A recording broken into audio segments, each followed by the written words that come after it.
മാർപ്പാപ്പമാരുടെ സ്വകാര്യ ആരാധനാലയവും പുതിയ പാപ്പയെ തെരഞ്ഞെടുക്കുന്നതിനുള്ള കോൺക്ലേവുകൾ പരമ്പരാഗതമായി നടക്കുന്ന സ്ഥലവുമാണ് വത്തിക്കാനിലെ സിസ്റ്റൈൻ ചാപ്പൽ. 1473 1481 അന്നത്തെ മാർപ്പാപ്പയായിരുന്ന സിക്സ്റ്റസ് നാലാമന്റെ നിർദ്ദേശപ്രകാരമാണ് സിസ്റ്റൈൻ ചാപ്പൽ നിർമ്മിച്ചത്.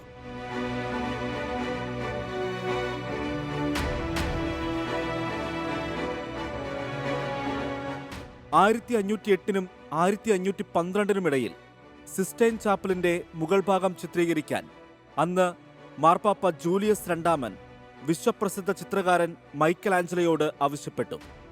മൈക്കൽ ആഞ്ചലോയുടെ ആദമിന്റെ സൃഷ്ടി എന്ന സുപ്രസിദ്ധമായ ചിത്രമടക്കം നിരവധി പെയിന്റിങ്ങുകൾ ചാപ്പലിന്റെ സീലിംഗിലുണ്ട്. 1536 മുതൽ 1541 വരെയുള്ള സമയത്ത് മാർപ്പാപ്പ പോൾ മൂന്നാമന്റെ കാലത്ത് ദ ലാസ്റ്റ് ജഡ്ജ്മെന്റ് എന്ന വിഖ്യാത ചിത്രവും അൾത്താരയ്ക്ക് പിന്നിലുള്ള ഭിത്തിയിൽ മൈക്കൽ ആഞ്ചലോ വരച്ചു. സിസ്റ്റൈൻ ചാപ്പലിനെ ലോക ശ്രദ്ധയിലെത്തിച്ചത് വിഖ്യാതമായ ഈ ചിത്രങ്ങളാണ്. മറ്റു പല നവോത്ഥാന ചിത്രകാരന്മാരുടെ രചനകളും ചാപ്പലിലുണ്ട്.